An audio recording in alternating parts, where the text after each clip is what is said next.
Welcome, everyone, and thank you for joining us today. On behalf of the United Nations Institute for Training and Research and on behalf of Scuola Superiore Sant'Anna, it's a real pleasure to welcome you to this webinar. To open, I will pass the floor to our program director, Professor Lorenzo Caspari, to share with you a few opening words. Welcome, everyone, and thank you for our guest, Adele, and to Maribel Sharfan for the organizations of the first webinar of 2026, continuing the project on She Votes Africa.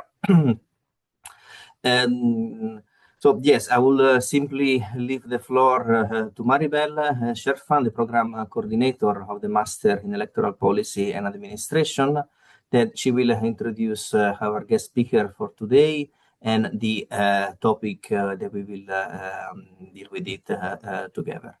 So thank you, everyone. I'm really looking forward then later to the discussions, and I'm here to follow the sessions. Thank you again. Thank you, Maribel. You have the floor. Thank you, Professor. We now move to today's guest speaker, Adele Ravidà, who probably needs no introduction, but she is an international consultant specializing in democracy and governance, especially in post-crisis environments. She has about 16 years of experience across electoral systems, legislation, administration, and political affairs. Adele has supported electoral processes through United Nations missions, the United Nations Development Program, the International Foundation for Electoral Systems, and so on and so forth, and major election observation initiatives. So she brings a deeply practical lens on the realities of donor relations in electoral assistance, especially where technical priorities, political sensitivities, and institutional credibility kind of intersect. Today's session, which is entitled Between Support and Sovereignty, Navigating Donor Relations in Electoral Assistance to Electoral Management Bodies, will explore, I would say, more or less how external support can strengthen electoral institutions without compromising ownership, neutrality, or public trust, using concrete field-based cases and negotiation strategies. So we will keep time, of course, as usual, for question and answer segment at the end. So please note your questions as we go, and we will return to them in the final part. Before we begin, just for those who don't know me, my name is Maribel Sharfan, and I will be moderating today's session together with my esteemed colleagues, Cynthia Khoury and Anna Morero from UNITAR. We are very, very glad to have you with us. And to set the tone, I will leave you with just a short thought. Support works best when it strengthens ownership rather than replacing it. With that, Adele, the floor is yours. Thank you again. Thank you, Maribel. So I hope you can hear me well. So good morning, good afternoon, everyone. Thanks for joining this session today. Before starting, I would like to thank Professor Gasbarri, the program director, and Maribel for inviting me to be the speaker of this webinar. I also want to thank them because I have proposed myself this topic, and so I'm very appreciated of the fact that the organizer accepted my proposal. So this discussion feels especially timely in a moment like that, like this one, where the funding for democracy and electoral support in particular is shrinking more and more, while the expectation on election management bodies are still the same and sometimes are even more demanding. I will start sharing a PowerPoint presentation that I have prepared.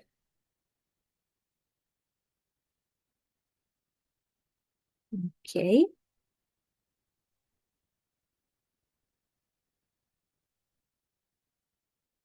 The beginning. Yeah. Okay, so let's start. What are we discussing today? Today we are more so we are talking about some specific relationships between the donors and the election management body. bodies. I will use the acronym EMB that is universally known.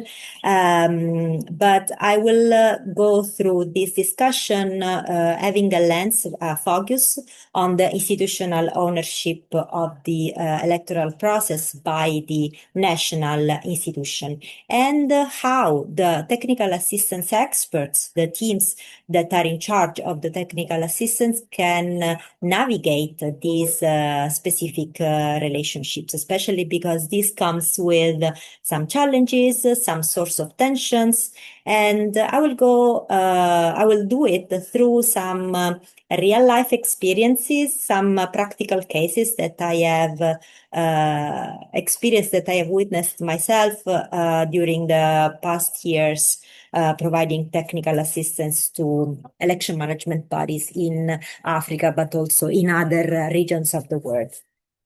So, I was saying that talking about this type of relationship in this moment is particularly critical because, as you know, internationally, globally, the level of funding for electoral support is decreasing a lot. So the way how we speak about donor relationships, technical assistance, and especially institutional ownership becomes even more critical. So before going to into the cases, I really want to say something that might be obvious, or maybe some of you already have heard. Technical assistance is never purely technical. It's political. Why? Because even if it's framed in a way that is that wants to be or aims to be purely technical, it's always delivered in a political context, in a political framework,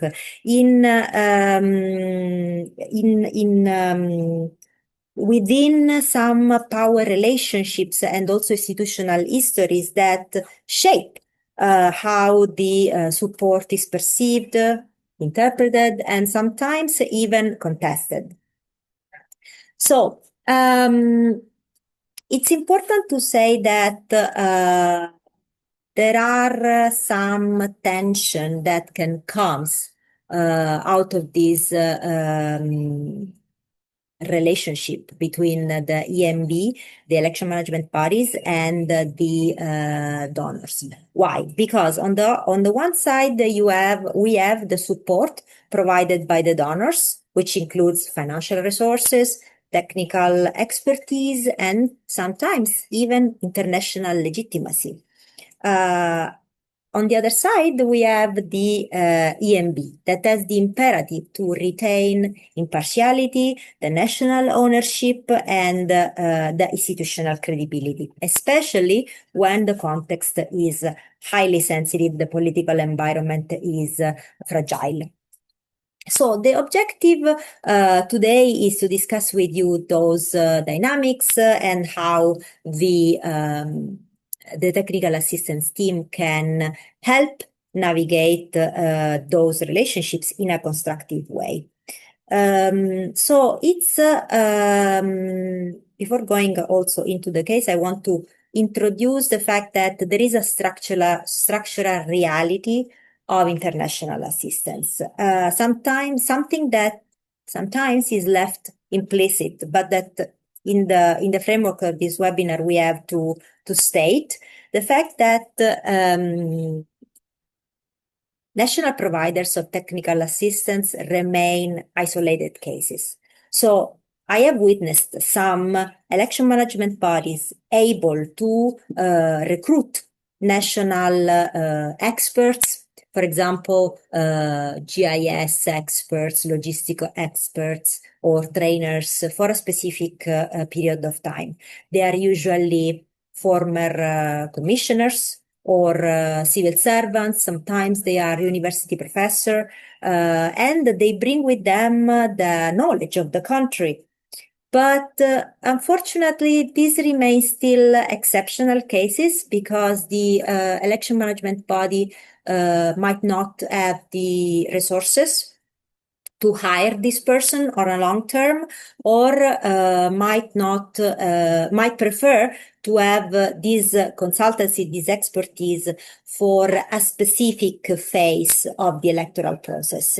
So this is the reason why we have the role of the international technical assistance that is still critical. Also, sometimes, and I saw this in specific countries where the political polarization is quite high, the election management body prefers not to use national experts because they are afraid of some political affiliation, or there is a lot of mistrust in the political panorama. So they prefer to use international expertise to maintain this kind of neutrality. So in this case, and when the international experts are required, it's clear that that international assistance is overwhelmingly externally funded. This is always coming from, the financial resources for this always come from international donor. About this financing structure that we have to keep in mind, who are the actors? The actors are mainly three, and all the three of them have specifics. So on one side, we have the donors. And of course, the donors are not peripheral actors. They are not just putting the money on the table and not being interested in what is happening. They have, of course, legitimate interest, priorities, timelines, and especially accountability requirements towards their own government, their own leadership, their own hierarchy. Their engagement is often driven by political framework, by a national political consideration in their own countries. On the other side, we have the providers. On the second side, we have the providers of technical assistance. So there is an accountability towards the election management body, because this is the main client, we can say. The technical assistance team work every single day with the election management body at different level. It could be the management level or also the middle management. And at the same time, there is some contractual duties, so the reporting and accountability towards the donor. The technical assistance team should reach benchmarks, should write reports within timelines, deadlines. So this is why I talked about contractual duties. And then we have the EMB, of course, that as priority the ownership of the process, the national sovereignty, and the maintenance of neutrality in the organization of the electoral process. These are things that are quite obvious, but it's important always to state who are the actors and what we are discussing about. Why? Because this accountability by the donors towards their leadership, by the providers towards the EMB and also towards the donors, is not always inherently problematic. It requires constant navigation, diplomacy, because without careful management, this can lead to situation in which, for example, the donor can feel not sufficiently informed or reassured, and can even decide to withdraw the funding. On the other side, we can have the EMB that, in case of interference, can feel that their ownership is diluted, or that the sovereignty is undermined. So in this sense, the role of the technical advisor extends well beyond technical delivery. It becomes more a role that combines mediation, diplomacy, and engagement. So now we are jumping into practical cases.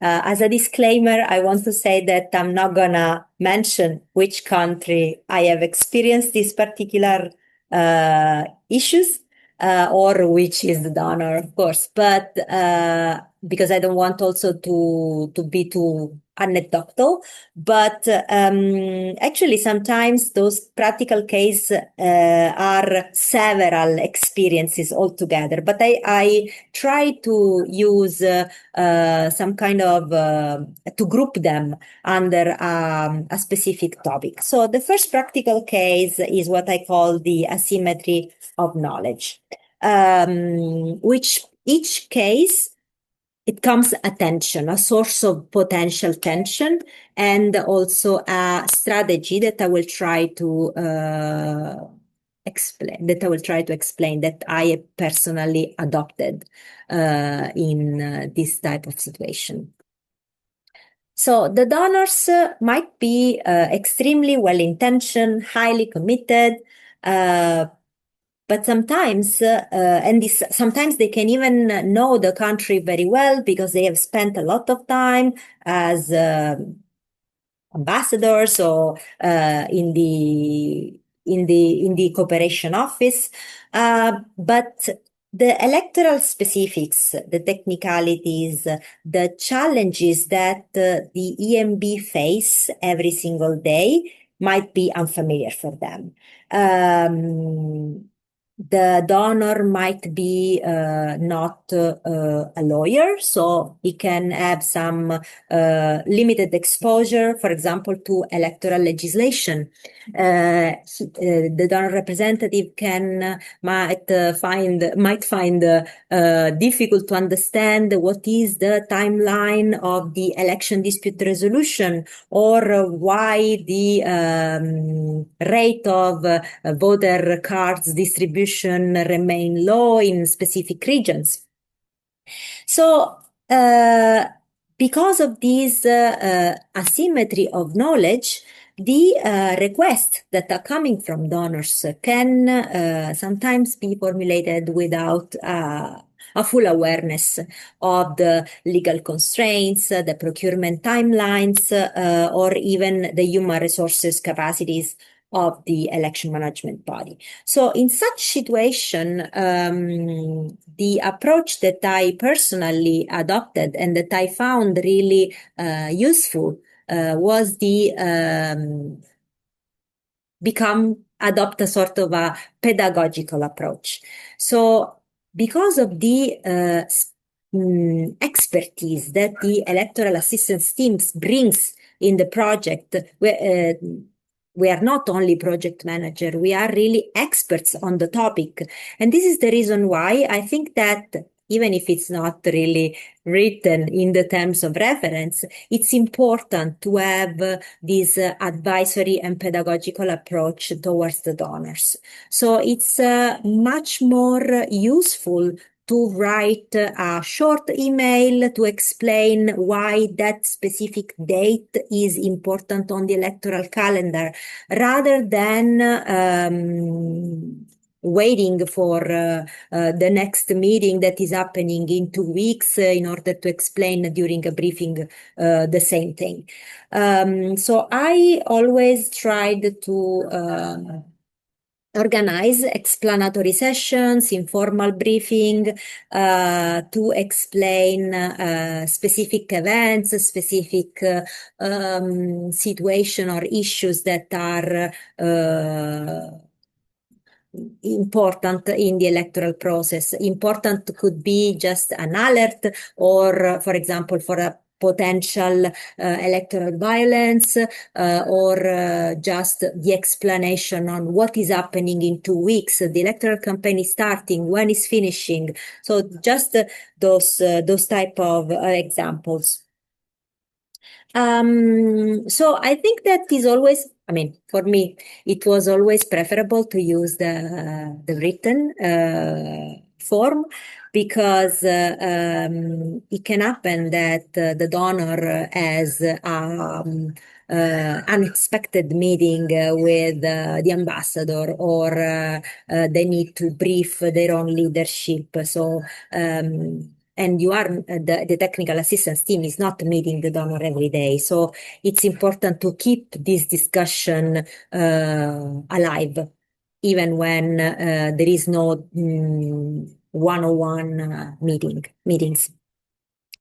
And I think that applying this strategy, focusing on a simple language that also includes recommendation, that are politically or operationally feasible and realistic, honestly always provided me with very positive feedback and results. Not only because the donors understand better the electoral process, but also because this can lead to, the donor can become the advocate of the project of the electoral support. And also because I think the relationship between the donor and the electoral team, the electoral assistance team, shifts from a contractual one to a more informed dialogue. In a more indirect way, I would say that having a donor that is more informed will also benefit the election management body, because the election management bodies can feel that their constraints are better understood, and respected. So this particular example highlights how technical assistance can also serve as a bridge for mutual learning. The second practical case, whoever works as a practitioner in electoral assistance probably experienced this directly, is the question of visibility. So the donors have often these requests for visibility, public recognition that sometimes can clash with the EMB's needs to maintain neutrality. So the visibility can sometimes expose the election management body to accusation of bias, especially if there is strong polarization in the country, or there is this perception of external interference. So this is a specific case in which a donor wanted to have visibility on a particular electoral material. Just to be practical, the donor requested to have the logo on the header of a poster of voter information that usually is posted on every single police station. So you understand that this electoral material was spread all over the country, and the donor wanted to have the header, the logo on the header. In this particular case, honestly, I agreed with the EMB, but I was not able to say that. The EMB raised a serious concern about this visibility, because it could have undermined the image of neutrality and exposed the election management body to accusation of bias. So in a more practical way, this was solved finding a compromise. So the donor accepted to have their logo instead of the header on the footer. But in order to be more scientific, I want to say that the strategy to navigate it is framing the fact that we are not talking about visibility versus invisibility. We are talking about risk assessment, public perception. So it was important in this particular case to reframe the discussion and the request of the donor. So to have the donor understand that it was very risky to have that logo in that specific position on the poster, and that it was necessary to have a joint communication strategy. So I just gave you the solution as it was quite obvious it was not, honestly, and it took some couple of days to convince the donor to change their mind and to accept this compromise. But this was the way to preserve the donor recognition without affecting the EMB position as main actor and as the main organizer of the electoral process. So the EMB, of course, maintained its credibility and didn't have any issue or any accusation by political parties or the public opinion. So here the key lesson is the fact that visibility is not just a logo somewhere, is not just a branding issue, is a very political sensitive variable that should be managed carefully. Under this practical case, I have a more extreme experience in a country where a colleague of mine from a sister organization, just because he decided to use a specific logo on a t-shirt for some voter education campaign, in 24 hours he was declared persona non grata by the authorities of the country. This is a little bit more extreme, and it was a specific situation in a specific country, but it's just to let you understand the fact that it's sometimes visibility is really, really political, especially when the stakes are high and the context is very fragile. Now we jump to the third case. It's when technically sound proposals are politically unfeasible. So this case study, this practical case pertains to innovation and modernization. So the technical assistant's main task, main job is to bring improvement in an electoral process. And sometimes those improvements are really needed to solve some issues. It could be a deep review of the legal framework, something that happens on a long term. It could be just a small operational improvement that allows to have no glitches on the operational point of view. But these innovation, even if when they are well designed, even if they are effectively in terms of financial resources, effective in terms of financial resources, they can be perceived as imposed from from an external institution, external authority, or they can be politically contentious. Maybe because they miss the sufficient trust, or because they have not been discussed with the election management body or the political forces in the country. So I think that this is also very sensitive as issue, because even the donors, I experienced a kind of a shift in the mentality of some donors that do not want anymore to have this type of activities that are not discussed previously with the election management body or the national authorities of the country. Every single work plan should be always consulted, the topic of consultation between the donor and the national authorities, with the help, or even sometimes without the help, of technical assistance team. So this is very important because as a strategy to navigate, because this allows facilitated dialogue. So more consultation, the fact that every single activity should be discussed, approved, and especially owned by the EMB. It's very important for them to accept this type of innovation. This, I remember a specific case in which we wanted to bring some kind of innovation. It was related to the improvement of the website of a specific election management body. And because this was not completely owned by the EMB, it led to the categoric refusal by the EMB.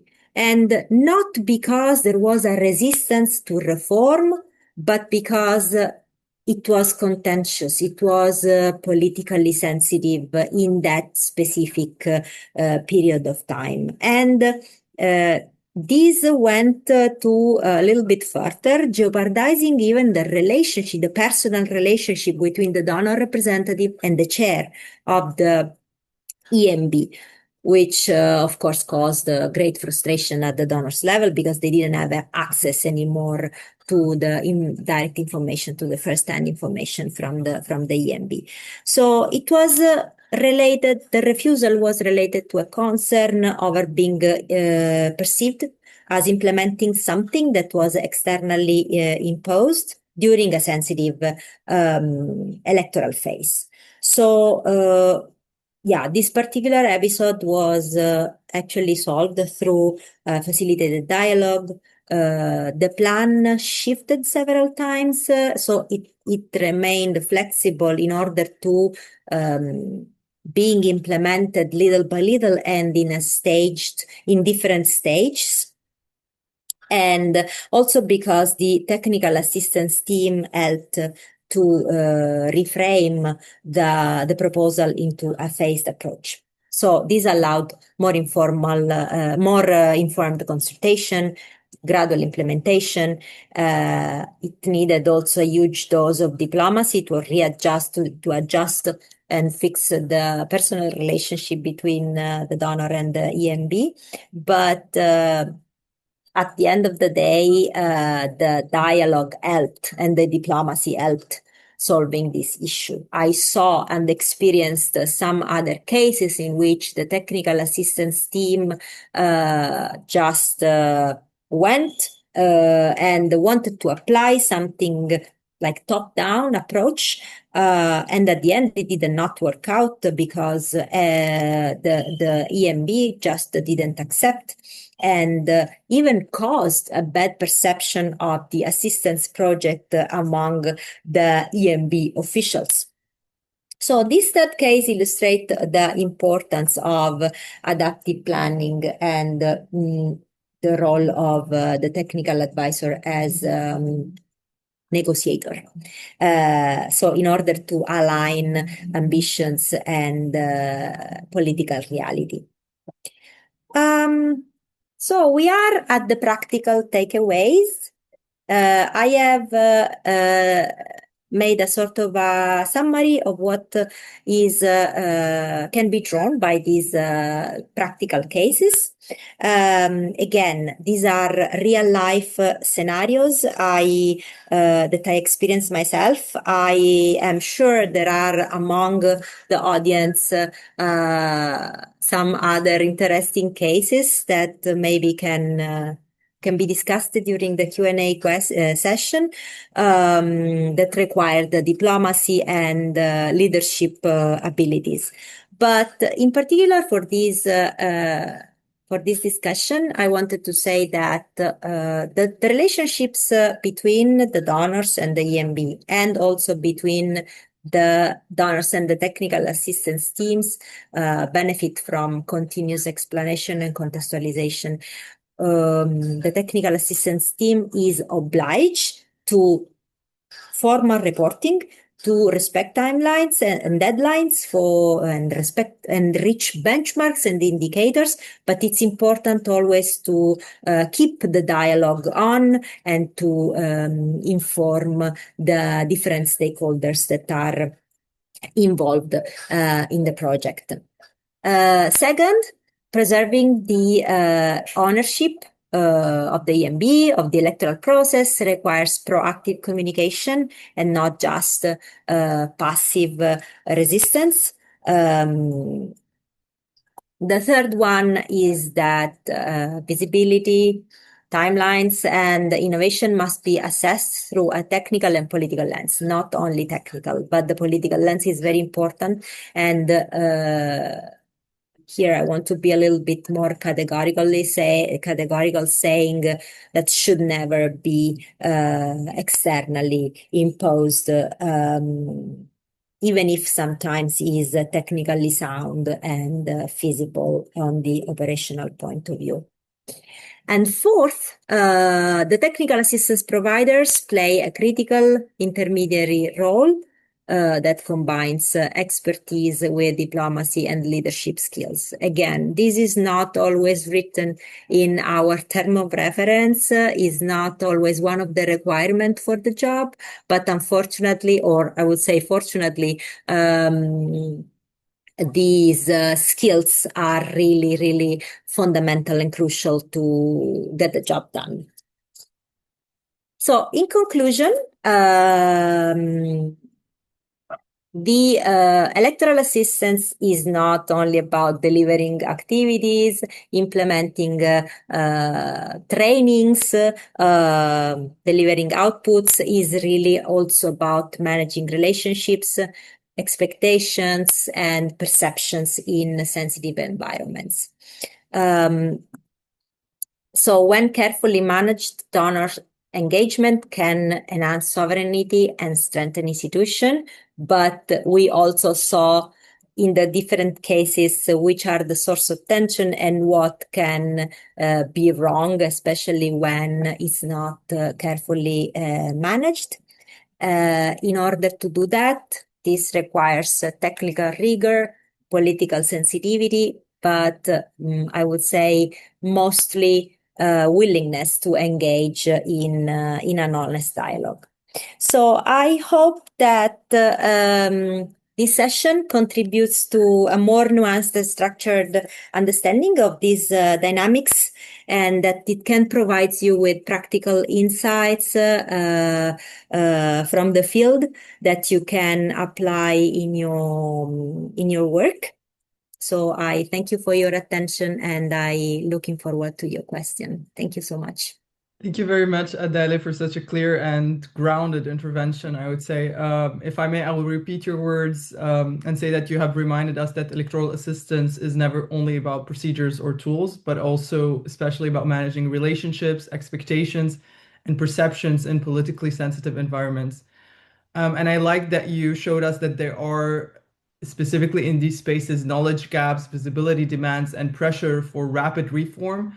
And this can easily create tension unless they are handled through honest dialogue, contextualized advice, and also, I would say, firm commitment to institutional ownership and neutrality. Before we close the session, we, of course, will have a Q&A session.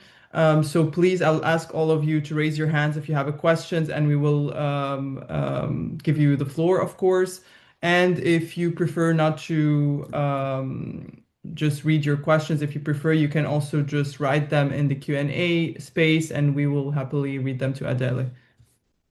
So I'll give just a few minutes, Adele, if it's okay with you, to see if we have any speakers, because it's always more interesting to hear the question from the audience. Sure. Maybe if somebody has a question, if they want to introduce themselves. Yeah, as soon as they will raise their hand, I can promote them to panelists, and we can see them and talk to them. And I will choose also some of the questions from the Q&A space. So if anybody's interested, you just need to raise your hand on the tools below. Professor Gaspari. Perhaps I can intervene while waiting. I will prefer to leave the floor to everyone, but while we wait, perhaps. No, thank you so much for the very interesting presentation, extremely interesting and detailed. I wonder if you can spend some words concerning transparency and how it plays the role in donor funding, particularly when, especially the conditions, and I guess is one of the majority of the cases in which, and if it changes based on whether the funding comes from private or public subjects, and perhaps when it's based on of a scale of funding. So perhaps it's a private entities funding an international organizations, and the international organizations funds the monitoring bodies or particular project. So when there is this kind of cascade of funding scheme of funding partners, and I don't know, even if you have some not specific numbers, but in terms of quantity of how these kind of activities of funding patterns, whether the majority is public or private, and how transparency plays a role in this context. Thank you. Okay. Yes, I can respond to that.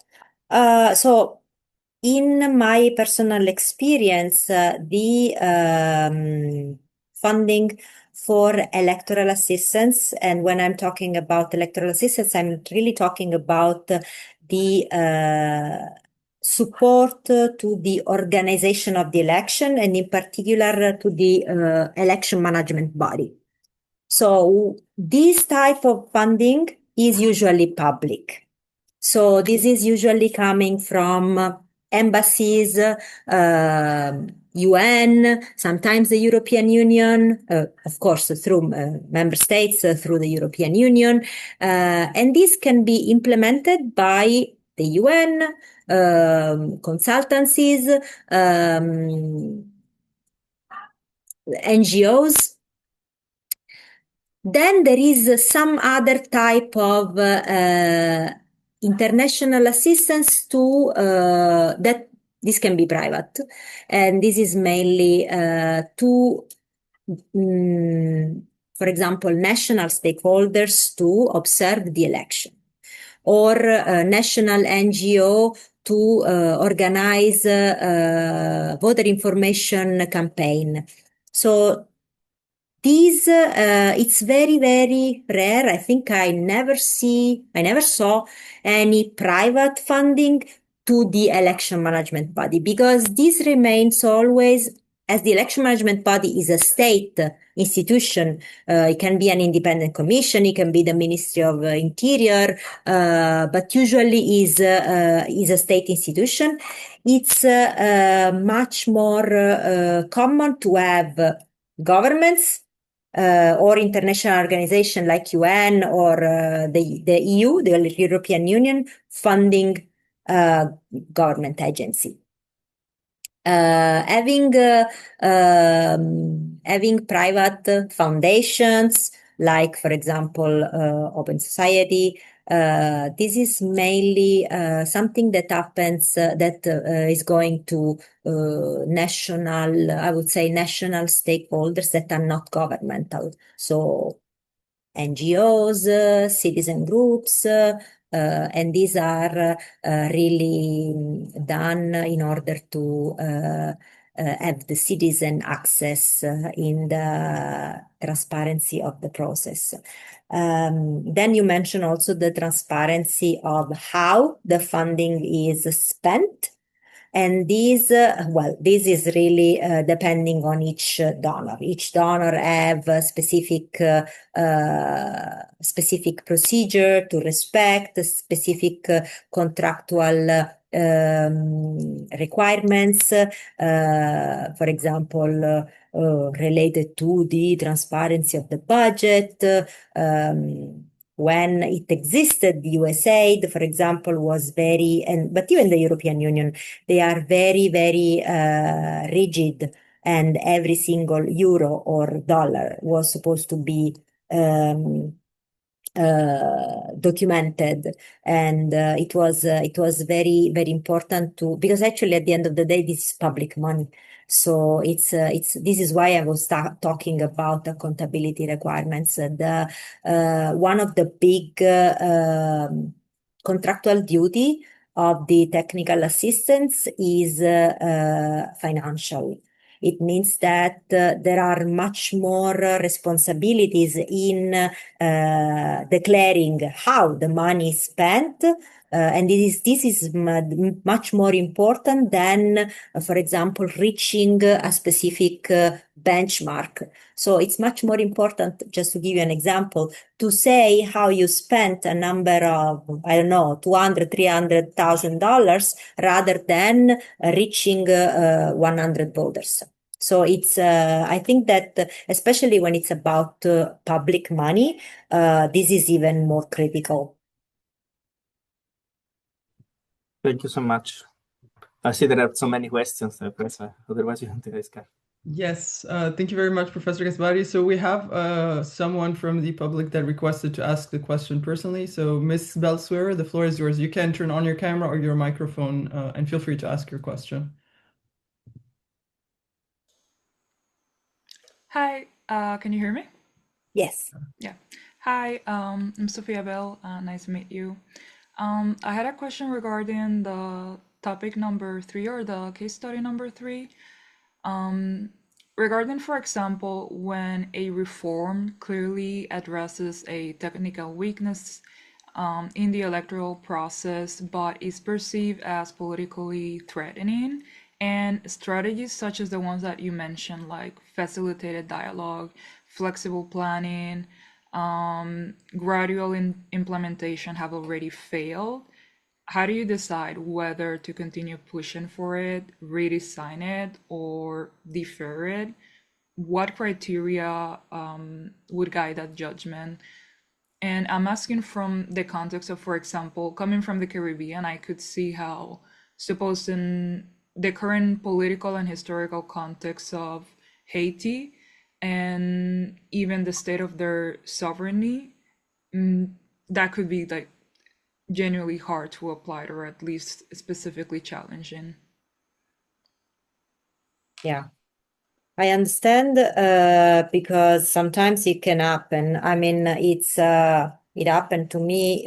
Even this example that I mentioned, we wanted to apply this innovation for a specific electoral event, and we were not really able to. And then the slow implementation, the phased approach took some time, and then we arrived at the next electoral event, and finally we were able to do it. But the electoral event that we targeted was already missed. So usually there is maybe so starting from the assumption that the technical assistance cannot be imposed. We cannot force a country, a national institution to do whatever we consider feasible just because. It's the main assumption is the national sovereignty, especially when we're talking about the electoral process. This is really the main example, the main things that represent national sovereignty. But actually there is, I think, a strategy that might touch the political will. So the technical assistance team does not have sometimes access to the president of the country, to the member of parliament, but sometimes the donor has. So again, here it happened to me and this is why I discussed about giving the briefing to the donor that includes recommendation, because the donor can really escalate the suggestions, the recommendation to their own leadership in order to advocate with the national authorities. I'm not talking anymore about the election management bodies. I'm talking about the leadership. So the president of the republic, the parliament, the national assembly, in order to have to change, to amend the political will, and in order to reach that specific innovation. So this is something that sometimes can be helpful, especially because ambassadors or like the donor leadership, they have some kind of access to the main decision makers. So this can really help. Then, of course, it's again, it's very political. So it's really difficult to say, okay, let's do that. Let's try to implement this specific thing if there is no really the will in the country, the political will. I hope I responded to your question. Yeah, thank you. Thank you so much, Ms. Suero. Okay, so we have two other hands. I will also promote them. And in the meantime, I'm going to ask you a question from the public that we received in the chat. So someone is asking, from your experience, what is the most common misunderstanding donors have about how EMBs actually operate on the ground, since you said that they often do have that? Yeah. I would not use the word misunderstanding. I will mainly use the word unfamiliar. So the fact that a donor representative is usually a project manager. So he can have a different background. And usually, for example, somebody who works in the cooperation office of an embassy might be an expert of health, an expert of education, and be in charge at the same time of the support to the electoral process. So, the electoral expertise is very specific, is a niche, and is something that includes law, sociology, very different communication, very different thematics altogether.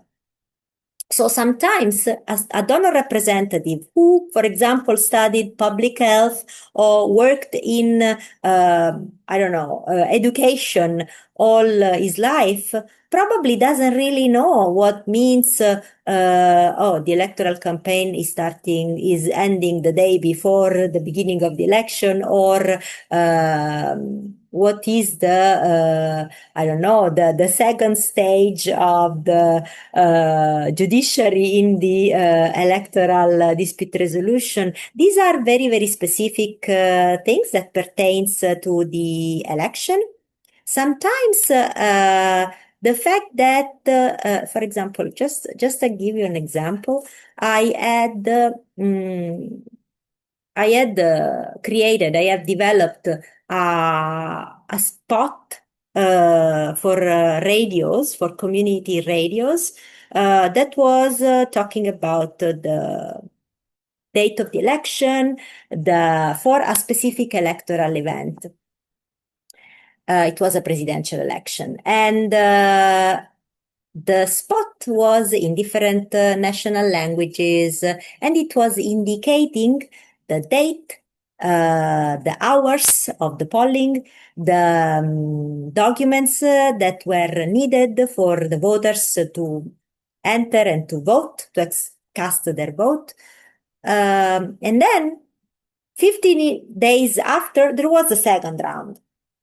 And the donors asked me, why do we have to spend more money to develop new messages? I was like, well, because it's a different date. It's it's the same election, but it's a different election because it's a second round. So it's just two candidates and not 10, I don't remember how many were before, is a different day of the year, okay, it's the same documents that you need to use to enter in the polling station, and the same hours. But it's important to give very clear information to the voters. So it was, now I'm telling you like that, it's quite obvious, but for the donor that really didn't pay attention to the content of the message, was not really obvious to spend more money to develop a second message.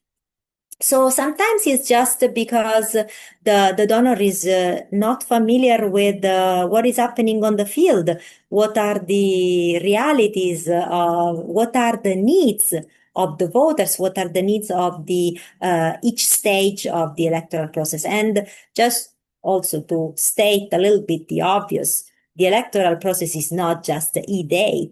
There are years before the election day that the technical assistance is there working with the EMB on a different stage of the process. So it's very complicated sometimes for the donors to understand all of this. No, absolutely. I mean, I think also the digital era has increased the period of pre-electoral phase. So I think that in itself says a lot. Thank you so much. So we have also a question from Mr. Nasruddin. Nasruddin, you can unmute your microphone, or if you want to turn on your camera, you have the right to do so now if you want to ask your question.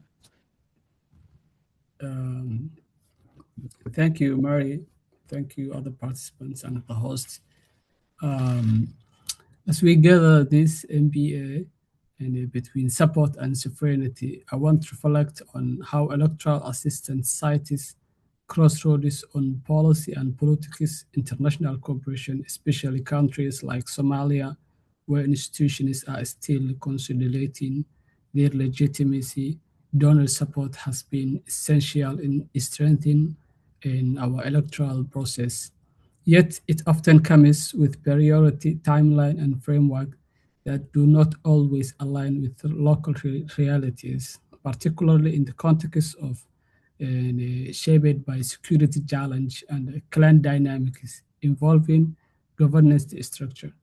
So I want to ask, how can nations balance the need for international support with prevention of their sovereignty in the face of global challenge in this now and in this time? Yeah, thank you very much. It's the case of Somalia is particularly interesting because I am very glad that you mentioned, because yeah, it's true. There is a lot of that has been done already by the international assistance, but unfortunately, because of the political reality, still there are some donors that are not really willing to put any money because there is no universal suffrage. So there are some criteria sometimes that donors also use in order to guarantee that their money are spent for a really democratic election. So I think that this is also the reason that all these global situation and threats that are especially in terms of peace. This is also maybe the reason why most donors are kind of shifting their support from electoral support, democracy, governance to security, defense. So if you don't have peace, honestly, you cannot organize an election. So it's like there are some other priorities that are now taking the place of the support to democracy and to the right to vote. It's a very challenging time for the democracy, even in Europe, I would say. And yeah, the security is, I would say, the priority. So before having really an organization of the election, a support to electoral assistance, you need to have the security in the country. Because if not, even if you organize a great election in terms of logistics and people are not going out to vote because they're scared, because they are refugees out of the country, it doesn't worth to organize an election. So yeah, I think it's a priority that needs to be considered, and I guess that donors are considered it now as something that comes before the electoral support. Thank you. Thank you so much, Mr. Nasruddin. So we will be taking two more questions. If someone wants to raise their hand, go ahead. In the meantime, I do have a question here in the Q&A from Ms. Sara. So she's saying, do you have any tips for navigating contexts where the EMB, though independent, is fearful of accepting technical assistance because of potential political backlash and implications for questioning the integrity of the election? So I guess it goes a bit as a follow-up to Ms. Sophia's question. Yeah. I had that example, I had that experience, and it was at the very beginning when I arrived in that country, it was very difficult even to be accepted by the EMB. So the EMB really didn't want any technical assistance, but at the same time, there was a previous agreement that was done by the EMB and the donor. So it took us a lot of time to be accepted. This is something that I really didn't discuss. But when I mentioned the fact that there is a relationship and an accountability of the election, of the electoral assistance team towards the EMB, is also the fact that it's not automatic that the EMB trusts the electoral team.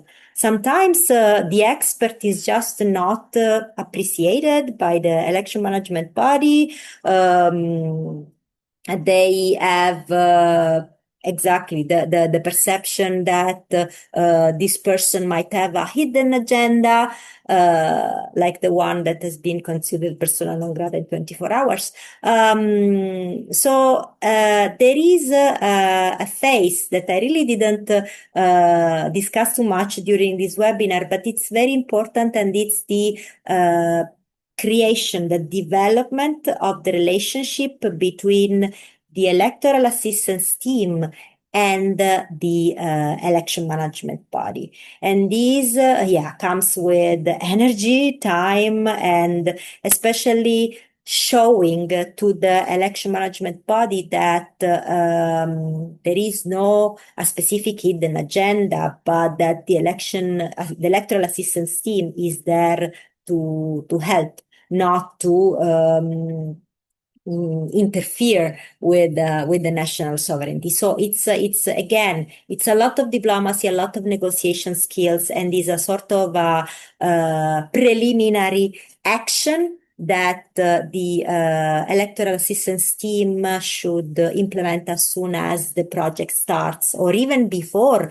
Sometimes in some countries, the donor gives the possibility to have some consultation in order to have a joint co-creation of the project together with the election management body. And I think that this is really important, because if the EMB doesn't trust the electoral assistance team, it's not possible to do the job, to do the work.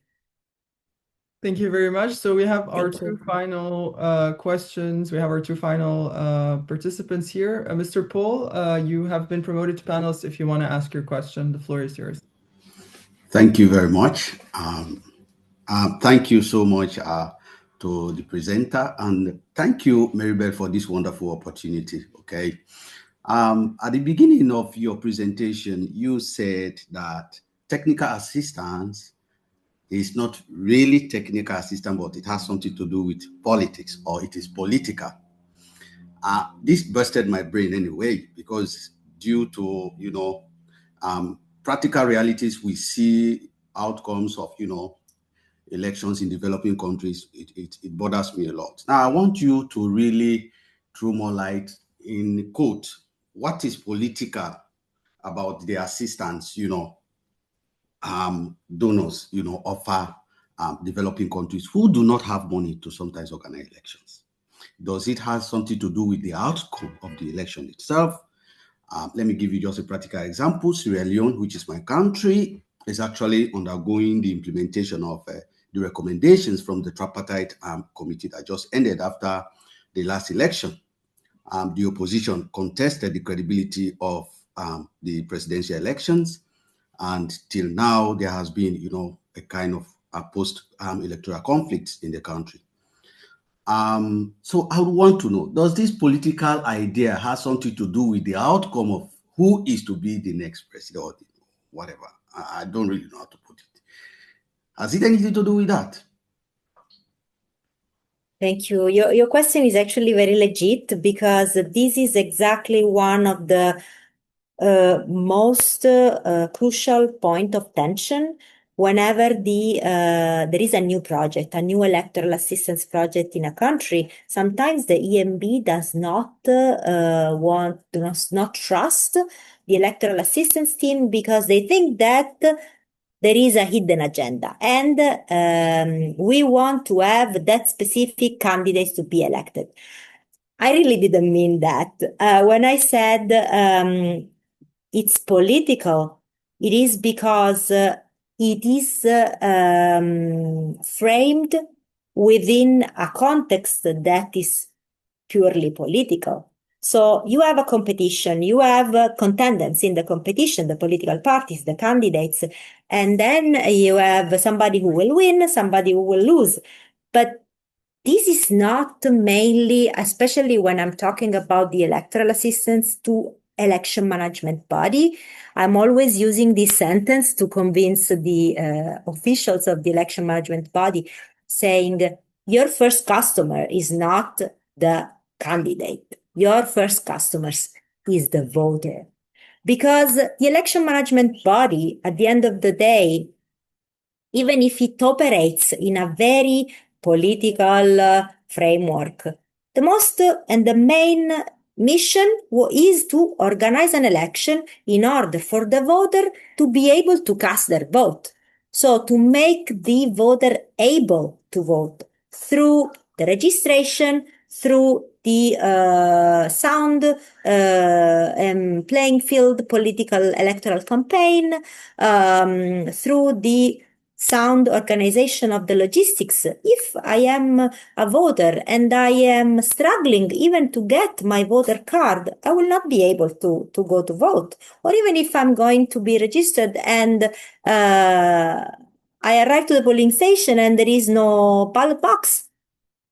This is the responsibility of the election management body. And, because the election is also a lot of public perception, if the election management body maintain their engagement to organize the election in a logistically sound way, and then there is no trust in the electoral management body because maybe the officials are politically affiliated or for some other reason, it's the election will be not legitimate. So I think that when I said that is political, I really didn't mean, there is a final aim to have that specific candidate. I mean, this might be, but honestly, it shouldn't be. It must not be the aim of the electoral assistance. The electoral assistance, and especially when it's about the electoral assistance to the election management body, final goal is to organize a sound election, a democratic election, and to have all the eligible voters to be able to cast their vote. This, of course, takes several stages from the voter registration to the voter card distribution to the E-Day. If there is a hidden agenda, then it's not anymore technical assistance. That is just political. When I say political, I meant that is delivered within a political framework, a political environment. And at the end of the day, even the technical assistance team has to deal with political situations. So, for example, the opposition that does not trust us, the process. So if the opposition doesn't trust the process, maybe the technical assistance should discuss with the election management body in order to find a way to make the process more transparent, and the opposition will trust it. So this is what I meant when I said political. Okay, Maribel, sorry, please. I just want question again.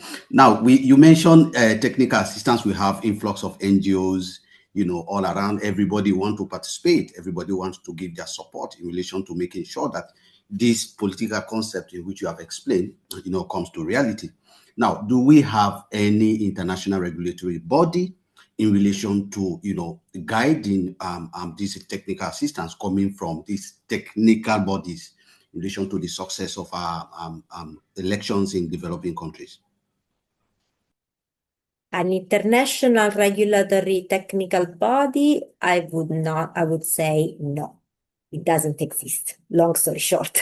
But the technical assistance teams work within, first of all, the national legal framework, The international standards, these are things that you cannot really, that are like the Bible, if I can use this term, of the technical assistance. You cannot really, as a technical expert, you cannot really suggest anything that is against the constitution of the country or against the international agreements that the country ratified.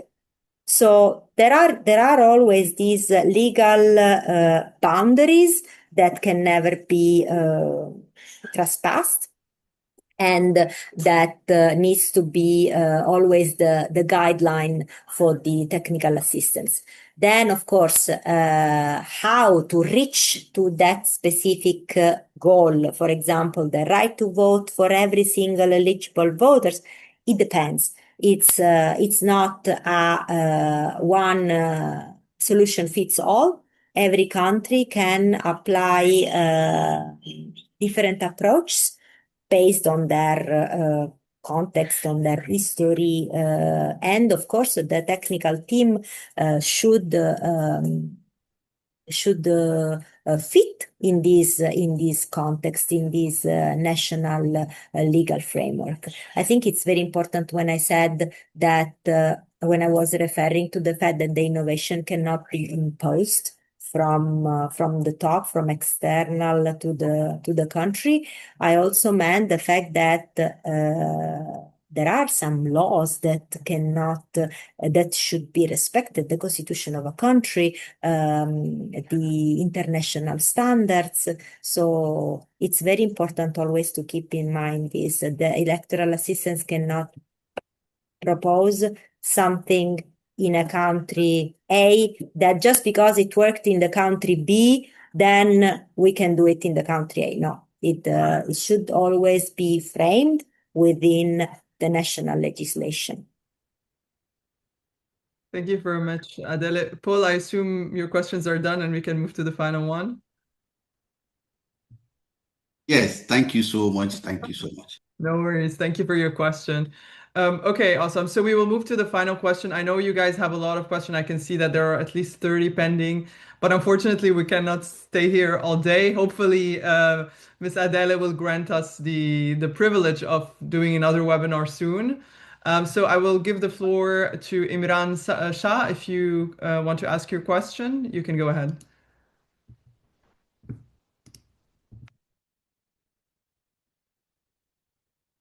Imran, I don't know if you can hear us. You are a panelist now, so you can feel free to ask your question.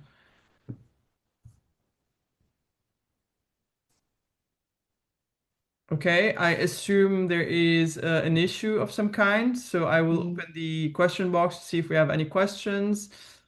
So we have a question here from Tharam.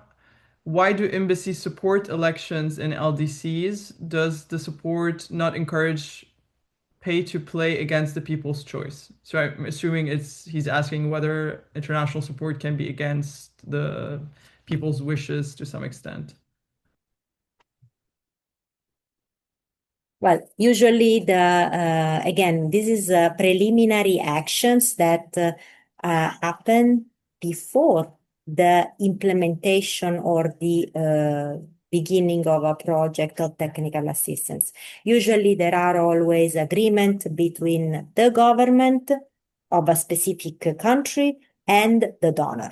This donor can be, again, an embassy, an international organization. Sometimes the country accept, for example, in a peacekeeping operation of the United Nations, sometimes the country is not able to organize an election logistically and operationally, but because there is a United Nations Security Council resolution that gives the mandate to the United Nations for the organization of election, and then there is this type of technical assistance. But again, this is not the donor or the embassy of a specific country that decide to go to another country and say, okay, I'm providing you the money for the technical assistance. This is really something that happens through preliminary agreements between the two governments. And now I'm talking about the governments in the sense that, for example, the country A decides to support the country B, but this could be also in the framework of the fact that the country that needs support asks to the Security Council of the United Nations or asks to the European Union. So it's always important to keep in mind this. The technical assistance projects start only if there is an invitation. This is like the election observation mission. There is the need for a memorandum of understanding or a preliminary agreement between the government that accept the support and whoever provides this support. And then whenever there is this agreement, yes, the technical assistance program can start, but it cannot be done just because one of the stakeholders wants to and the other one doesn't want. No, absolutely. I mean, legitimacy can't be funded. It has to be built. So in a sense, there needs to be some kind of interest from both parties. Thank you so much, Adele, and thank you all for your engagement and for the quality of your questions today. A final thank you again to our marvelous speaker, Adele Ravidà, for sharing such a practical and field-tested, I would say, insights. Before we close, just a quick reminder that this webinar is part of the wider academic and professional activities of the Master's MAPA, so the Master's in Electoral Policy and Administration, and that our spring intake is now open for applications in case you guys are interested or considering deepening your expertise in electoral policy, administration, and the wider governance ecosystem. We would be delighted to hear from you. We are also pleased to say that Adele is not only our guest speaker today, but also a member of our academic board. So we are grateful to have her and to have her continued contribution to the program's direction. Thank you again for joining us and wishing you all a great rest of the day. And we hope to welcome you to a future session really soon. Thank you. Bye, everyone.